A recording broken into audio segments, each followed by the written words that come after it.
Hola, buenas noches, bienvenidos. ¿Qué tal? Muy buenas noches. Yo soy María Camila Orozco y esto es Zona Franca. Que en Colombia haya una entidad creada para administrar los bienes ilícitos, los bienes detorcidos y entidades se tuerzan es casi como el episodio que se vivió hace apenas unos años, protagonizado por el fiscal anticorrupción Luis Gustavo Moreno, que salió corrupto. Resulta inverosímil. Ese fue el escándalo que se destapó la semana anterior y que poco a poco estamos conociendo y entendiendo sus proporciones y sus dimensiones. No se sabe dónde están muchos de los bienes que se le han incautado a la mafia. Parecen y aparecen denuncias de depositarios de los bienes de la SAE, que es la Sociedad de Activos Especiales, que le han dado malos manejos. Allí también se asoman estafados que han adquirido varios de los bienes subastados de esta sociedad de buena fe. La gran pregunta alrededor de lo que el propio presidente Gustavo Petro ha denominado un gran escándalo de corrupción es en qué consiste el escándalo, quiénes son los personajes clave y cuál es la diferencia o qué tanta distancia hay entre la Dirección Nacional de Estupefacientes, que se liquidó también por problemas de corrupción, y la SAE. Ese es el tema de conversación esta noche en Zona Franca. Bienvenidos.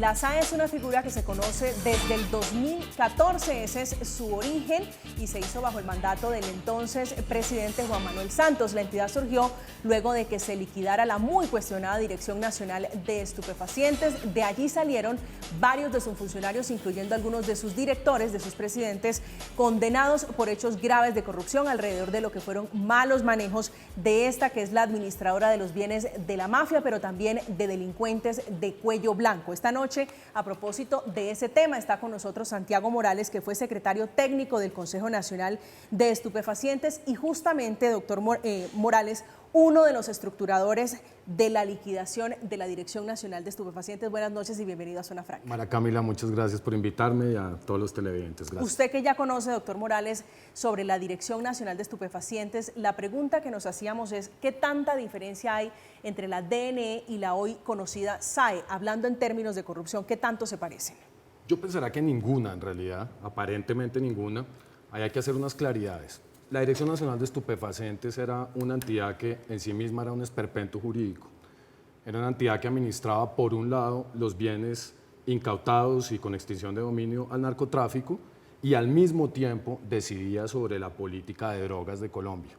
Entonces esto generaba que no se hacía ni lo uno ni lo otro bien. Y digamos que los problemas de corrupción que engendraba esta entidad, la parte de administración de bienes, es la que nos lleva en el año 2011 al presidente Santos y al ministro del Interior y de Justicia, Germán Vargas Lleras, a tomar la determinación de liquidar la entidad y mandar todos los bienes a la SAE.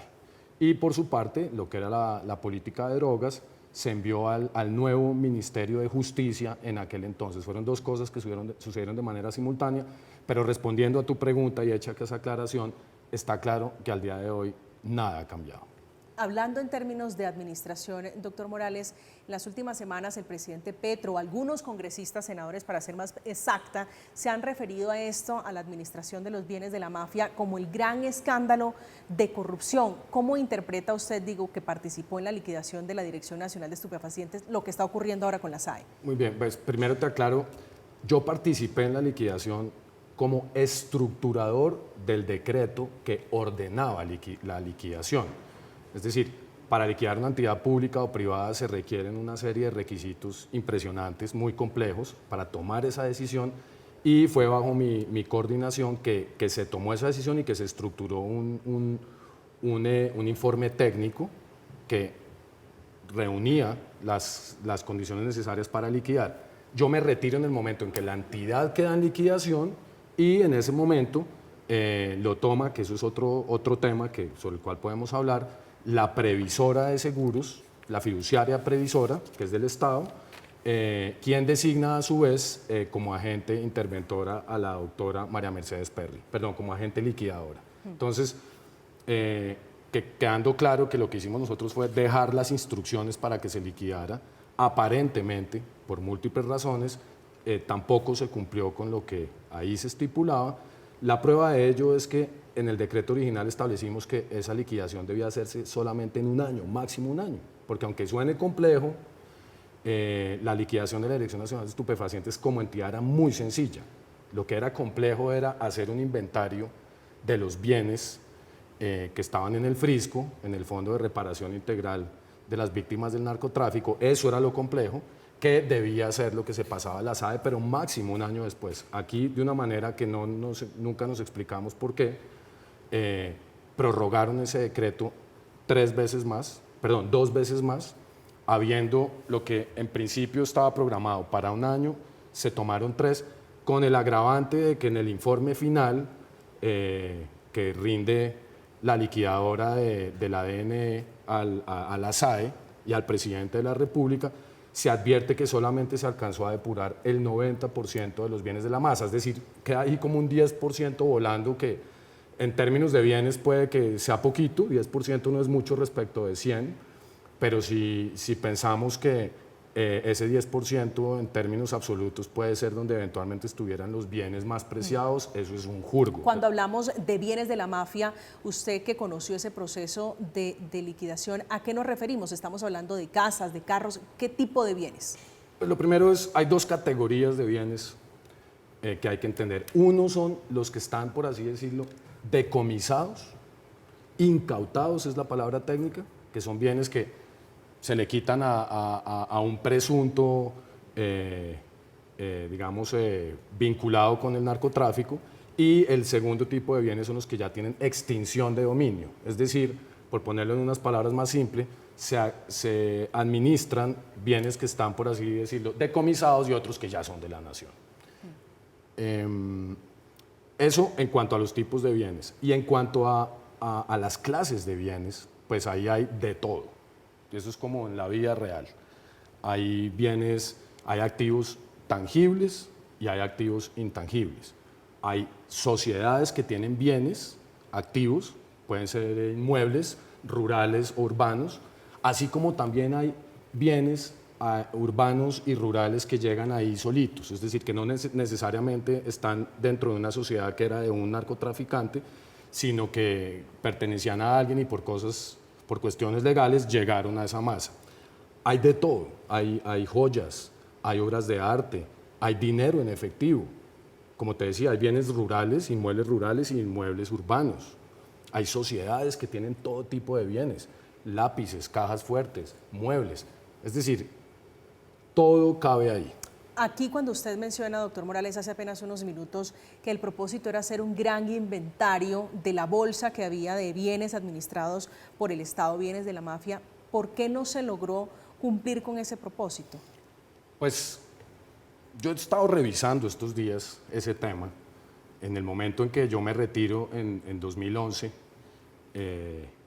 esto comienza por inercia una historia nueva, pero lo que me he encontrado recientemente, indagando mucho, incluso solicitando informes que para que me los entregaran he tenido que acudir a la acción de tutela y pues me los han concedido, pero lo que yo veo es que en principio los 3 años que se tomaron en la DNE para liquidarla, en principio ahí se ha debido cumplir la meta que ordenaba el decreto, que era entregarle eso a la SAE depurado, en principio.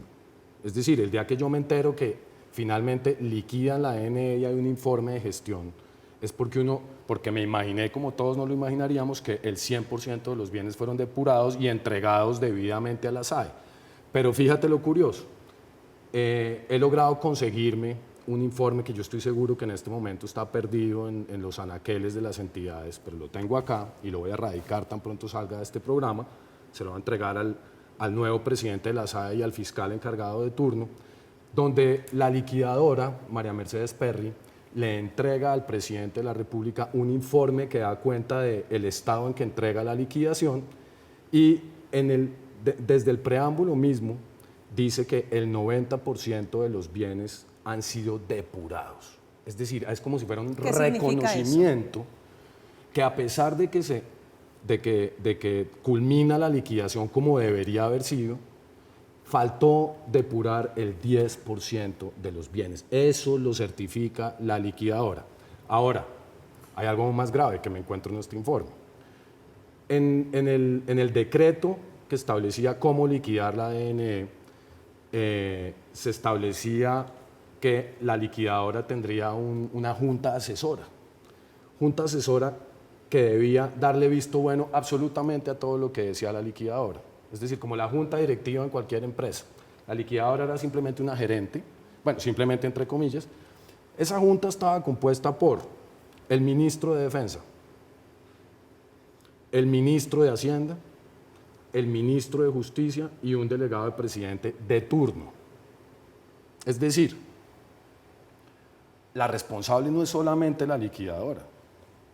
Los responsables son los ministros que en aquel entonces, por ¿Quiénes ley, estaban allí? ¿Qué ministros estaban allí? bueno, de Justicia y del Derecho, en el tiempo que duró la liquidación y por ende esa junta asesora, estaba Juan Carlos Esguerra, Portocarrero, estuvo Ruth Estela Correa, estuvo Gómez Méndez y estuvo Jessy Reyes.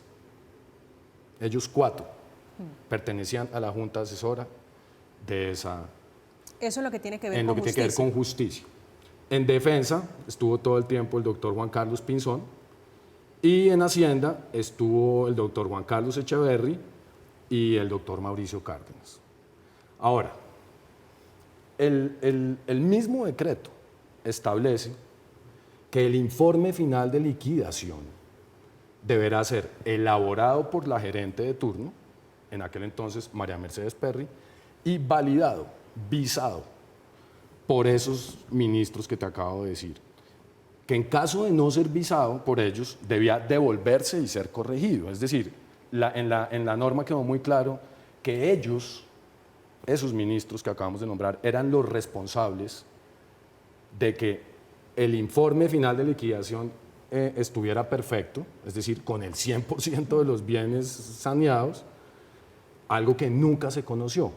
Lo que uno infiere del informe de liquidación que me conseguí, insisto, vía orden judicial, es un informe que simplemente se lo entrega la liquidadora María Mercedes Perry al presidente de la República, sin el filtro o el visto bueno de... Ese informe lo que revela, doctor Morales, es que todo comenzó mal, que de nada sirvió liquidarla y pasarle los bienes a la SAE porque no se hizo la tarea. Absolutamente. Todo comenzó mal porque ¿cómo puedo yo pensar que la SAE la hizo bien, o lo ha hecho bien, o mal, si lo que les entregaron a ellos, según consta en un informe firmado por la liquidadora del presidente de la República, dice que solamente logró sanear el 90% de los bienes? Es decir, de entrada uno podría inferir que las cosas llegaron mal a la SAE, ¿sí? De entrada. Eso se evidencia y hay documentos, o sea, mirando el informe que ella entregó, mirando las obligaciones de ley, mirando cómo correspondía hacer las cosas, es evidente y eso es lo que le quiero entregar justamente a la Fiscalía y al presidente de la SAE y por supuesto al presidente de la República.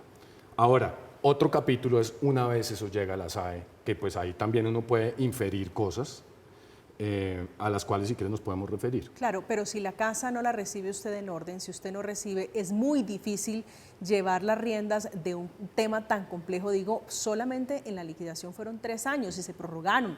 ¿Por qué es tan difícil hacer el inventario de los bienes de la mafia si eso se supone que pasa por manos de un juez, por manos de la Fiscalía y termina anteriormente en la Dirección Nacional de Estupefacientes y ahora en la SAE? María Camila, eso es mala fe. Eso es corrupción, porque técnicamente hablando, eso es una tarea fácil. Aquí nadie está diciendo que es que la ADN en su momento en liquidación o que la SAE hoy, al día de hoy, debería tener todo perfecto, porque no, son bienes que siempre van a estar en problemas, puesto que están inmersos en procesos judiciales que tienen que ver con narcotráfico. Pero lo que uno sí le puede pedir al ADN en aquel entonces y a la SAE hoy en día es que tengan un inventario depurado. Es decir, ¿cuántas bases de datos no se manejan en todas las instituciones de tipo privado y público donde hay cientos de miles de registros y no fallan? En las entidades financieras. en todas partes hay bases de datos. Pero, doctor Morales, una cosa digo es, quiero hacer un poco de abogada del diablo, una cosa es corrupción y otra es desorden. Yo puedo tener la casa en desorden, pero no por ello uno puede inferir o hablar de corrupción, digo, como lo menciona usted, como lo menciona el propio presidente Gustavo Petro. Es lógico que el desorden en materia pública, en materia de erario que nos pertenece a todos finalmente, es sinónimo de corrupción. Nosotros tenemos un ordenamiento jurídico muy garantista y muy exigente en términos de tener la casa en orden. Y tenemos una ley de información pública que nos exige o le exige a todas las entidades a mostrar en tiempo real cómo están las cosas del Estado. Es decir, no hay absolutamente ninguna justificación para tener esa casa en desorden. Comparto tu postulado en otros escenarios, en las casas privadas, en la de uno o en la empresa de uno. Ahí sí no necesariamente es sinónimo, pero en materia de bienes públicos, sin duda alguna, eso es sinónimo de corrupción. ¿Usted quisiera recordarnos por qué se liquidó, por qué desapareció la Dirección Nacional de Estupefacientes? Digo, para los que hoy nos están viendo, para quienes están preguntando, esa entidad, ¿qué hacía? ¿Por qué ya no existe y por qué existe una que se llama la SAE? Ok, como me refería al principio, esto era un esperpento jurídico, es decir, en el derecho, en la administración pública, en el Estado y también en lo privado, tiene que existir una unidad de materia entre las misiones que tiene cualquier entidad o cualquier empresa. Es decir, es normal, por decir algo, que una empresa que produce carros también pueda producir motos o también pueda producir patinetas, por decir algo. Eso es lógico.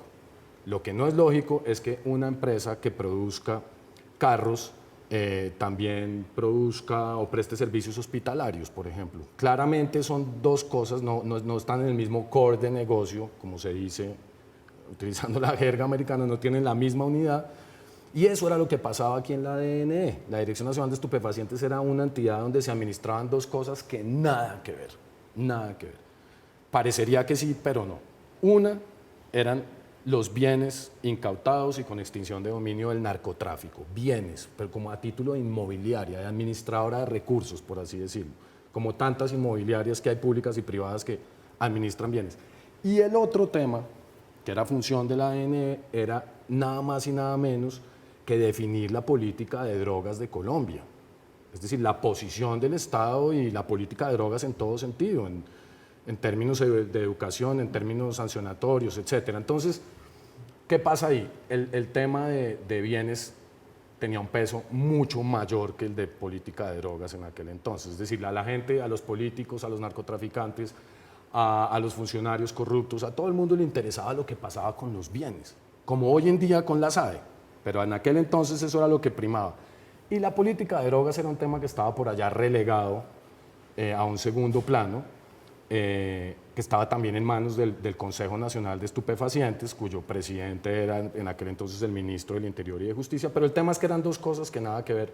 Entonces, en aquel entonces, cuando se liquida la entidad, el presidente Santos en su primer gobierno, estamos hablando del año 2010-2011, estaba facultado para poder suprimir entidades públicas y para poder absorber y fusionar. Entonces fue así como aprovechó las facultades extraordinarias del 2010, se hace la escisión del Ministerio del Interior y de Justicia, Justicia se crea un ministerio, Interior otro, y a propósito de esa escisión se toma la DNE, se toma la decisión de liquidarla, la parte de drogas se envía... Pero se liquida, digo, en plata blanca, se liquida porque eso era un fortín de la corrupción. Total. Era la fuente de sinvergüencería de quienes cogían los bienes de la mafia.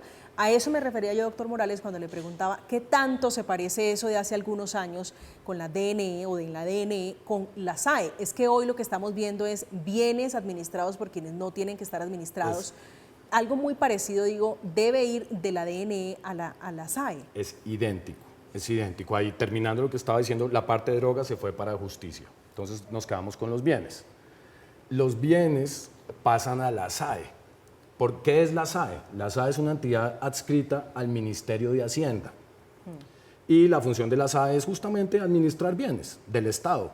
Entonces, En ese sentido se toma la decisión de pasar los bienes de la DNE a la SAE, pero en últimas es exactamente lo mismo, es la misma función, pasa a la SAE. ¿Cuál es la diferencia hoy en día? Ninguna, aparentemente, María Camila, ninguna, porque esos bienes siguen siendo administrados en la SAE con el mismo criterio, las mismas intenciones, las mismas mañas que con las que se administraban en la DNE, por lo tanto es idéntico. ¿Por qué son tan atractivos los bienes de la mafia para los corruptos, si ese fuera el caso o el término, o para quienes se interesan para sacarle provecho? ¿Por qué son tan atractivos? Yo encuentro dos razones. El primero es porque son bienes que lo he escuchado muchas veces y están en el imaginario tanto de los funcionarios como de la gente, bienes que no son de nadie. Es que como eso es de nadie es que no es lo mismo ser yo dueño en justa causa de una gran hacienda que una hacienda que aparentemente es de un narcotraficante. Es decir, esa segunda parecería como que es de nadie, y como en teoría es de nadie y llega a manos del Estado, hay funcionarios que porque precisamente consideran que no son de nadie, pues se los petaquean, creen que no hay que rendir cuentas y efectivamente es difícil que los vigilen, puesto que por lo general los narcotraficantes a los que se los quitan están en una cárcel o están huyendo de la justicia, entonces son fáciles de tener, es decir, como que no son de nadie, nadie me va a controlar si a mí me entregan la hacienda Nápoles el día de mañana, por así decirlo. Esa es la primera razón, son de nadie, son fáciles de ocultar, fáciles de sacar de inventarios, etc. Y la segunda razón es porque hay unos bienes que son joyas en realidad. Y no me refiero propiamente a las joyas que se ponen las personas, sino joyas, unas haciendas y unos bienes rurales y urbanos impresionantes. Joyas por su valor, por su ubicación. Sí, son, por así decirlo, son grandes negocios. Cuando digo joyas son los más de los más. Entonces, hay casos célebres. Pongamos ejemplos, por ejemplo, urbanos. La famosa casa de Rodríguez Gacha en la 86 con 14. Eso es una joya. Vieras la pelea que se dio todo el mundo para quedarse con eso. Está en la SAE, la está administrando la SAE y está en ruinas. Sí, no, además que en teoría se la vendieron a los chinos y los chinos no pagaron y sigue eso en problemas, pero te pongo ese ejemplo. Te puedo poner muchos ejemplos célebres también de bienes rurales. No recuerdo los nombres de fincas, pero pues hay una cantidad de fincas en unos terrenos absolutamente divinos. Sociedades pues, que también tienen objetos muy específicos, sociedades que manejan hoteles, sociedades que manejan fondos, sociedades que manejan muchas cosas. Entonces, son bienes supremamente atractivos. Entonces, si sumas esas dos variables, que son bienes que no son de nadie, que son fáciles de ocultar, de no tenerle que rendir cuentas a nadie, y además son muy buenos, entonces eso hace que sean, digamos, un bocato di cardinale para todo aquel que tenga la posibilidad de acceder a él, que son muchos. Eso siempre es un concierto, ¿no? Eso no es alguien solo. ¿Esos son con políticos? Eso tiene de todo, eso parte desde los ministros de turno, el ministro que tiene a cargo esos bienes, en el caso de la ANE era el ministro del Interior y de Justicia. Desde aquel entonces, desde 2011, los bienes de la SAE es el ministro de Hacienda. Desde ahí parte. Él es el responsable de esos bienes, puesto que la SAE... ¿No es el director de la SAE de turno? Todo es una columna, todo es siempre una escalera. El primero es el presidente de la República, que es el que nombra un ministro de Hacienda, que es quien a su vez en ese ministerio tiene adscrita la SAE, que es quien a su vez suele ser el que nombra al presidente de la SAE, o por lo menos su jefe, el que lo controla. Eso en el tema, digamos, de responsabilidad política.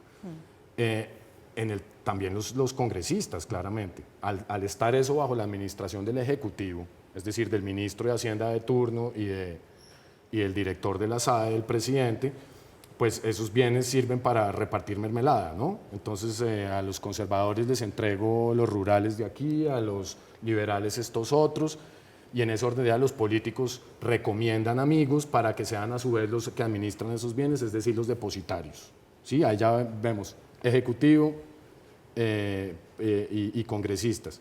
Funcionarios. Ahí hay funcionarios que son como los floreros de la ADN hoy en día de la SAE. Inamovibles. Inamovibles, conocen perfecto cómo funciona el negocio, tienen las contabilidades reales, son los que verdaderamente saben dónde están los bienes. Recordemos que aquí el problema es que no se sabe dónde están. Si sumamos todo lo que tienen en la cabeza los ¿No funcionarios... se sabe o lo quieren ocultar? Lo mismo, pero sí, lo quieren ocultar, porque volvemos al tema de que si quisiéramos saber, eso es fácil. ¿A quién le interesa que no aparezcan los bienes, doctor A Morales? quienes los tienen en la actualidad, a quienes se los han rifado, a quienes han jugado con ellos, quienes los han manoseado, pero sobre todo a quienes los tienen en la actualidad. ¿Por qué?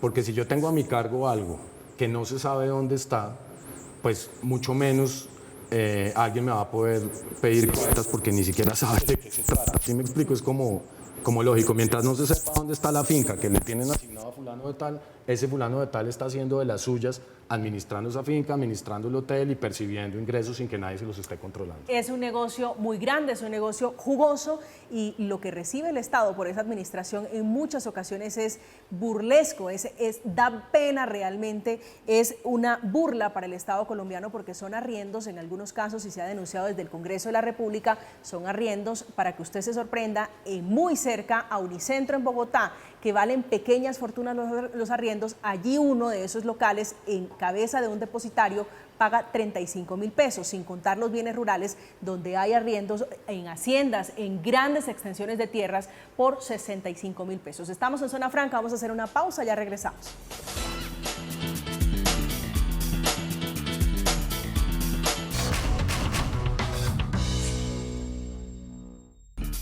Estamos de regreso, estamos en Zona Franca, comenzando semana, una semana corta, hablando de la corrupción que dice el presidente Gustavo Petro es grande en la SAE. A propósito de este tema, la Fiscalía y esa entidad se han cruzado varios documentos y entre ellos un inventario que hace el ente acusador diciendo que entre enero de 2020 y el 6 de octubre del 2022 le ha entregado 21.772 bienes que tendrían un impacto de más de 25 billones, algo más o menos de 4 billones más de la reforma que el presidente Petro pretende que le aprueben en el Congreso de la República. A esta hora de la noche, saludo especialmente al senador del Centro Democrático, Carlos Meisel. Senador, muy buenas noches, bienvenido. Un poco tarde por estos trancones en Bogotá. Buenas noches. Muchas gracias y aquí siempre disponible y sí, corriendo, pero aquí estamos. Le llevamos un poquito de carretera en este asunto, senador, pero quisiera preguntarle de entrada si usted cree, si usted comparte la tesis del presidente Gustavo Petro que esto es un gran escándalo de corrupción. Mire, lo que uno quiere y anhela es que si hay algún acto delictivo con los bienes que se le incautaron a la mafia, y si hay responsables, no importa el nivel en el que se encuentren esos responsables, que se destape todo a la luz pública. Es nuestro anhelo.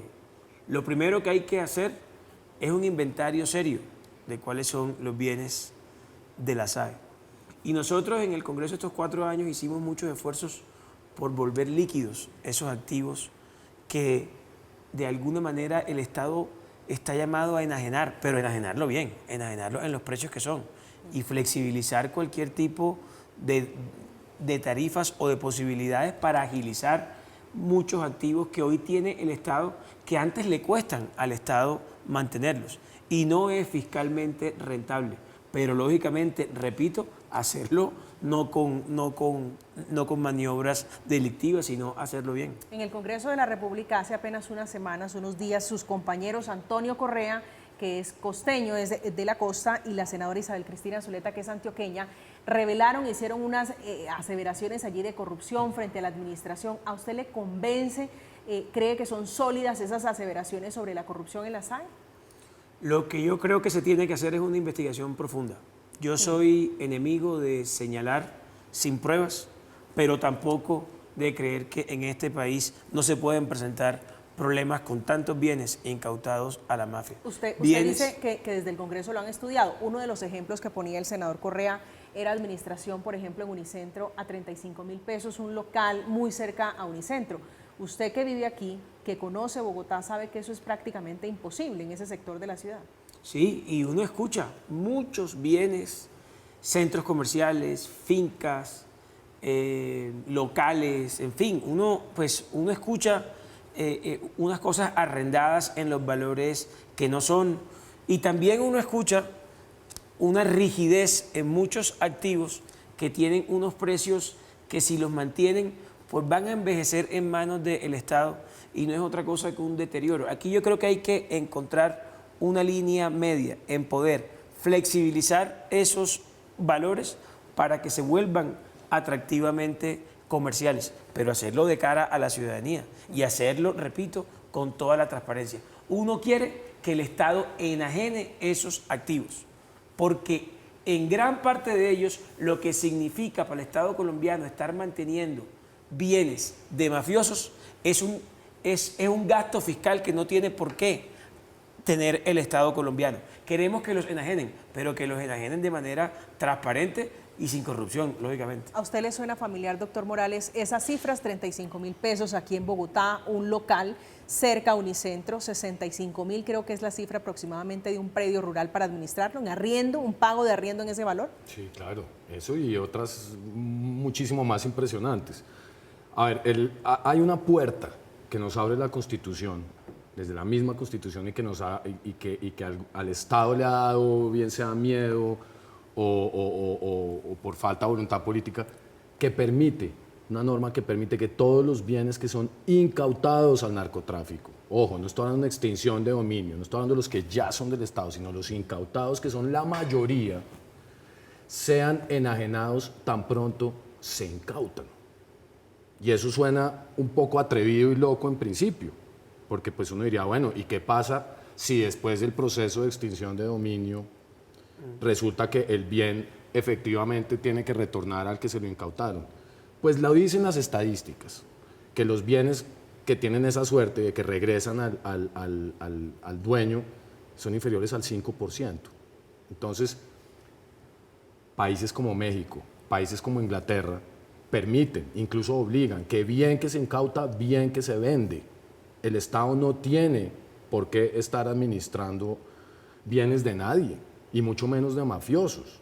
El problema es justamente pensar que la política es, no, venga, es que como los bienes están acá, bien sean incautados o en extinción, entonces tratemos de hacerlo dignamente y limpiamente, como lo está sugiriendo el senador, porque eso nunca va a pasar, nunca va a pasar. Le cambiamos la razón social del ADN a la SAE, pero el problema persiste. No, es lo mismo. ¿Cuál es la solución entonces? No, la si solución, usted dice la solución que está es que mal que el Estado bien que se administre bienes de la incauta, mafia. bien que se vende, como sucede en México y como sucede en Inglaterra. Y si en determinado caso hay que devolverle el bien al dueño. Sí, pero es que yo no estoy diciendo una cosa diferente a lo que está planteando usted. Lo único que estoy diciendo es que lo hagamos transparentemente. Totalmente de acuerdo. Discúlpame si no te interpreté bien, pero lo que te quiero decir es, la filosofía no debe ser arrendemos bien los bienes que tiene el Estado en la SAE. La filosofía debe ser, esos bienes tienen que salir rapidito y, como dice el senador claramente, hacerlo pues con decisión. Yo verdaderamente veo que el presidente Petro es la primera persona que le pone el dedo en la llaga a este tema, sin ser petrista, ni más faltaba, estoy bastante lejos, pero lo que nosotros vemos desde que la DNE en liquidación la tomó el presidente Santos con María Mercedes Perry, es que absolutamente todo ha sido irregular. Siempre ha sido negociado y manejado a toda puerta cerrada. Sacaron unos decretos en época de DNE que son espeluznantes.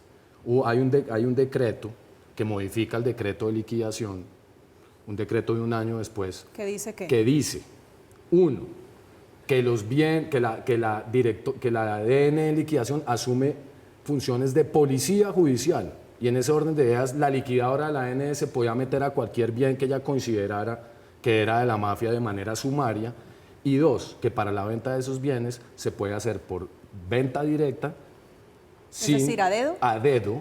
A dedo, ese decreto acá lo tengo y lo pueden consultar todos, de el 0319-2012, el 7 de febrero de 2012, donde por un tiempo largo la liquidadora del ADN quedó con facultades para coger cualquier bien y venderlo a dedo. Mire, ¿Cómo hacemos, senador Meisel, para mire, que esto sea transparente? Que yo creo que eso es pues, una idea loable. Entre más público se haga mejor. ¿Qué es lo que ocurre muchas veces? Esos activos de la SAE le ponen unos precios como si los bienes tuvieran una tradición normal. Y entre un bien que tiene una tradición confusa como estos y un bien que viene de una gente sin problemas, pues lógicamente la gente va a querer comprar los bienes sin problemas. Yo creo que aquí hay que hacer un ejercicio de oferta y demanda y del mercado. Y yo creería que un ejercicio importante es, una vez se incautan, establecer unas subastas públicas transparentes hacia la ciudadanía, donde sea la misma ciudadanía la que se encargue de valorar pero no ponerle unos márgenes ni para arriba ni para abajo, porque son bienes que tienen problemas. ¿Cómo sacamos de la ecuación los políticos? ¿Cómo sacamos de la ecuación subasta de la venta? pública? ¿Cómo sacamos de la ecuación a los familiares que a través de testaferrato se han quedado, digo, familiares de los otonieles, de los grandes capos del narcotráfico que a través de familiares se están quedando con esos bienes?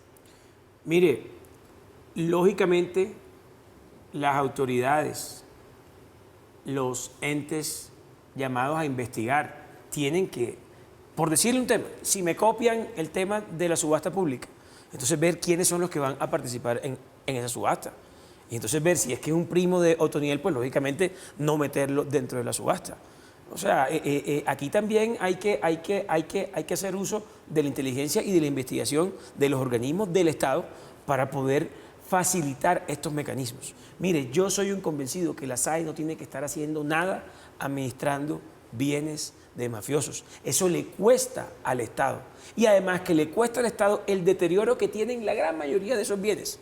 Una vez son administrados por el Estado, les baja el valor y por lo tanto cuando se logran vender, si es que se logran vender a un precio mucho menor del que tuvieron recién incautados. ¿A usted le suena la idea de la subasta? Absolutamente. Es que el tema aquí no es que vender bienes sea difícil. Vender bienes es muy fácil cuando se sabe cuáles son. Siempre va a haber oferta, por lo menos en Colombia actualmente es posible. Tampoco son tantos bienes en términos relativos. Es decir, si nosotros tenemos en cuenta que el portafolio inmobiliario en Colombia, sobre 100, los de la SAE no deben ser ni el 0.00 y pico %. Es decir, tampoco son tantos como para que no pudiéramos pretender tenerlos en un Excel en orden, como los bancos tienen a sus clientes, como las grandes corporaciones tienen identificados sus bienes. El tema es de voluntad política, como lo decía yo al principio, el tema es de decisión, el tema es de transparencia, el tema es como coincidimos con el senador en que el Estado no tiene por qué estar administrando nada. Bien que le llega al Estado, bien que se vende y punto. Fácil, transparente, subasta pública, utilizando inteligencia. Fíjate el desarrollo, senador, que ha habido con temas de poder hacer inteligencia, con la UIAF, con la DIAN, cruzando datos exógenos, eso no es tan difícil. Es decir, ventas de bienes se dan todos los días en nuestra sociedad. Qué cosa tan rara que justamente los bienes que tiene el Estado incautados o en extinción de dominio en la administración son imposibles. Esto es muy fácil. Es un tema de desorden y como lo hablábamos al principio, el desorden es el mejor amigo de la corrupción. Ahora, yo también quiero dejar claro, yo estoy en la oposición. En la oposición más que todo a propuestas económicas del gobierno Petro. Pero si Petro logra desmantelar algún escándalo que vincule a cualquier sector político del país, soy el primero en aplaudirlo. Soy el primero en reconocer que cualquier olla podrida que se tenga que destapar en este país, yo creo que le va a convenir a las futuras generaciones que se haga. De esta supuesta olla, y digo supuesta porque todavía lo que tenemos son datos incipientes. Y por eso es que tampoco quiero yo decir con certeza cosas que no me constan, la verdad. De esta supuesta olla podrida, tenemos algunos datos, algunos señalamientos, algunas declaraciones alrededor de los bienes de la SAE. ¿A usted le gusta, hablando de cuál podría ser la suerte y cuál es el interés que hay alrededor de la SAE, el propósito que tiene el presidente Gustavo Petro con los bienes, con la tierra que administra hoy, que pertenecía antes a narcotraficantes? Me parece perfecto. Mire, en vez... Si el Estado tiene, por decirle un punto que yo creo, en toda la intención esta de la famosa reforma agraria que se nos anuncian unos días, unos mecanismos diferentes, o Campo contradice a la ministra en algunas cosas, pero en cualquier sentido, si Petro quiere buscar tierras para los campesinos que Aspiro tenga él clasificados en bases de datos y específicos, qué bueno sería que empezara por las fincas incautadas a la SAE.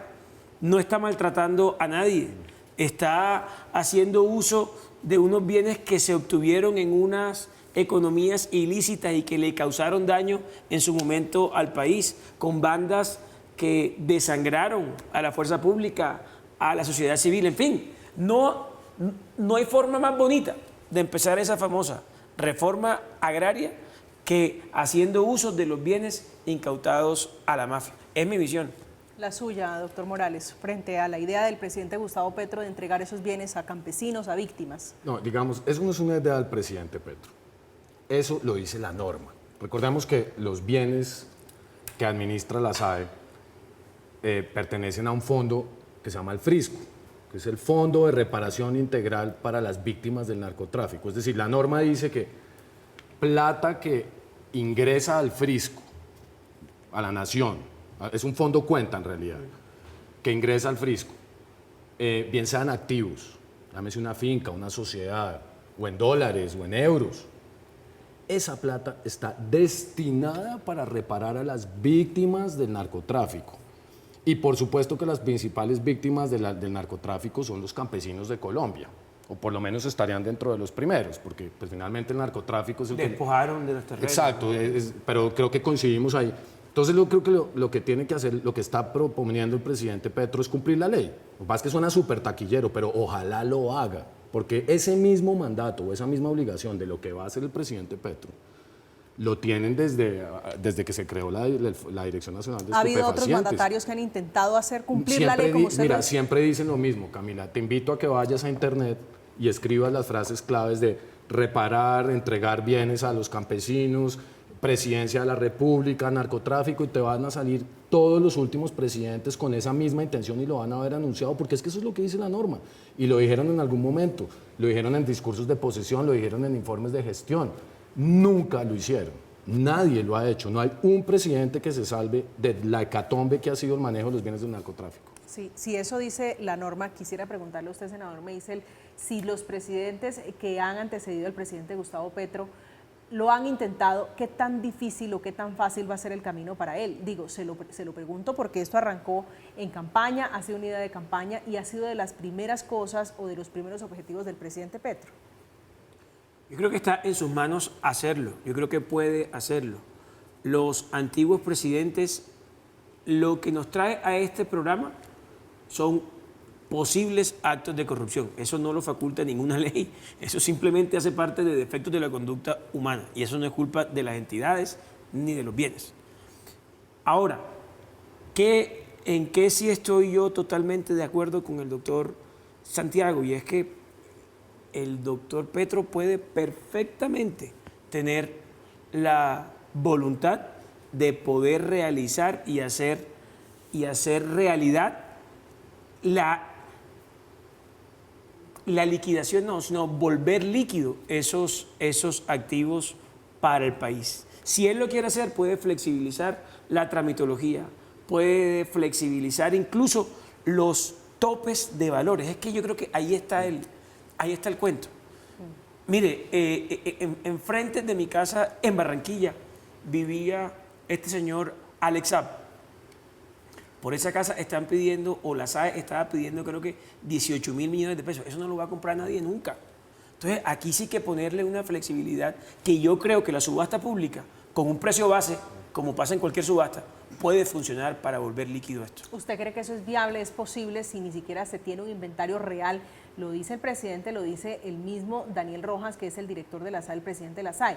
¿Es posible hacer eso si no se sabe Pero cuántos bienes y dónde están? Lo que nunca se empieza, nunca se termina. Él puede empezar a hacer su inventario completo, real, pero paralelamente a su inventario ya él tiene unos bienes que los tiene ubicados y sabe que están incautados o incluso ya son propiedad del Estado. Entonces muy bien puede empezar paralelamente con ambas actividades. No esperar a tener el inventario total para hacer una cosa de estas. Él puede empezar a hacer su inventario total y paralelamente ir enajenando bienes y sacando al Estado de tener el chicharrón, porque aquí que es decírselo a la ciudadanía así, tal cual. Para el Estado, tener hoy una casa de un mafioso es un problema. ¿Es un encarte? Es como un dicen en la encarte, costa, es un gasto fiscal, es manutención que no tiene por qué estar el Estado en eso. Doctor Morales. Pues, a ver, yo en realidad no creo que ese inventario esté tan perdido. En realidad no lo creo. Es decir, en 2011 yo le entregué un inventario a la liquidadora. ¿Cuántos bienes? Bueno, hay bienes de todo tipo, ¿no? Pero estamos hablando que el Frisco en aquel entonces tenía un patrimonio, unos activos por algo más de 6 billones de pesos, en aquel entonces. más una cantidad de bienes que no estaban valorados, pero por lo menos aparecían en un Excel. El segundo inventario que existe a la mano, y como te digo, me lo entregaron gracias a una tutela hace un par de años que me interesó el tema y comencé a detectar que había problemas, también lo posee la SAE. Y si no lo posee la SAE, pues aquí lo tenemos. Ahora, otro banco de información importante, los operativos de la Fuerza Pública. Ahí está registrado Exacto. todas las intervenciones. Exacto. Entonces, el tema no es necesariamente de inventarios, es un tema de voluntad política. Que si me permite cerrar, miremos de para atrás. Hoy están señalando a la mamá del expresidente Duque de manejar bienes allá. En la administración de Santos se administra también, o se evidencia, que la señora María Mercedes Perry administró mal esos bienes. Entonces, no es un tema de inventarios, es un tema de decisión política y como lo dice el senador, yo creo que el presidente Petro tiene una oportunidad de oro, además ahora sí que le toca hacerlo. Si él puso el dedo hoy en la llaga, porque fue él el que lo puso, y no lo hace, creo que le saldrá verdaderamente caro. Allí en administración hay, sorpresivamente, aunque usted no lo crea, jaguares, hay administrados por la SAE, casas, carros, hay administrados por la SAE, edificios, semovientes, todo tipo de bienes en poder de la administración de la Sociedad de Activos Especiales. También tienen divisas. Empresas que no necesariamente son malas. Las sociedades no son buenísimas. Empresas que pueden ser rentables. Por eso es que no las quieren buenos soltar. negocios. No las sueltan buenos es por negocios. eso, senador. Claro. Entonces, el Estado no tiene nada, ¿por qué tiene que estar administrando una cadena de droguerías? Sí. Por Dios, ¿qué va a saber el Estado de eso? Droguerías como las muy emblemáticas Drogas La Rebaja, que pertenecían a los hermanos Rodríguez Orejuela. Estamos en Zona Franca, vamos a hacer una pausa, ya regresamos.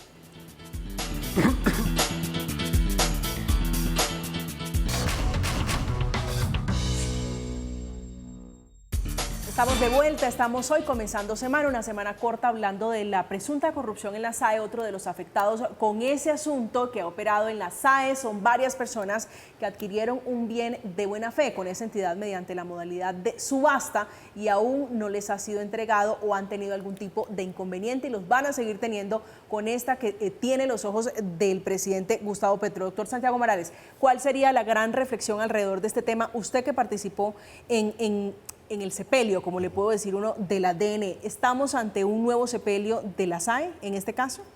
Yo creo que ese sepelio nunca se ha dado, nunca. Entramos como en un velorio, ¿sí? El primer día del velorio fue, bueno, pasemos los bienes de la DNE a la SAE, estamos en el segundo día que son los bienes en la SAE, pero aún no se ha enterrado al muerto. Utilizando una reencarnación. Sí, necesitamos es una reencarnación, que efectivamente eso pase a otro estadio y otra forma de salir de esos bienes, que es lo que hemos coincidido hoy con el senador, y es bien que llega, bien para afuera y ya, pero insisto, no es un tema de normas, no es un tema de nombres, DNE y SAE, no, es un tema de voluntad política. Y yo verdaderamente creo que al presidente se le ocurrió destapar esto que sabemos desde siempre que ha ocurrido. O sea, la gracia está en que lo haya señalado, pero yo verdaderamente creo que él necesita echarle mano a cosas de ese tipo porque el congresista nos lo rectificará. Parece ser que en efectivo vía impuestos eso no va a ser tan fácil. Entonces, lo tiene que hacer. Es decir, finalmente, si no tuviera argucias de efectivo, si no la necesitara, tal vez nos estaríamos enterando de esto, pero parece ser, senador, usted nos corrige que hoy se está cayendo esa reforma. Entonces, por ende, tiene que hacerlo.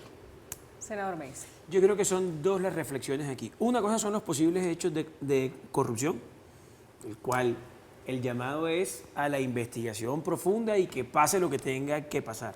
Pero otra cosa que tiene que funcionar paralelamente es lo que decía el doctor Santiago, es en la necesidad de que esos bienes no envejezcan, no se pudran en manos del Estado, que se vuelvan líquidos, que la fiscalidad del país se nutra de ellos. Eso es una gestión que pasa por una visión empresarial de cómo volver líquido esos activos fijos, esas sociedades que recibe el Estado. Yo creo que son dos actividades independientes que ejercen o que demandan tareas diferentes. Por un lado, los posibles hechos de corrupción, atáquelos, investíguelos, sáquelos a la luz pública, todo eso bienvenido. Pero nada tiene que ver eso con lo que ya se tiene y con lo que incluso pueda venir, tener una tramitología y una gestión para volverlos líquidos rápidamente y que ingresen a ayudar a la Fiscalidad Nacional. Esta es una discusión a propósito de las denuncias de corrupción que también se originó en el Congreso de la República.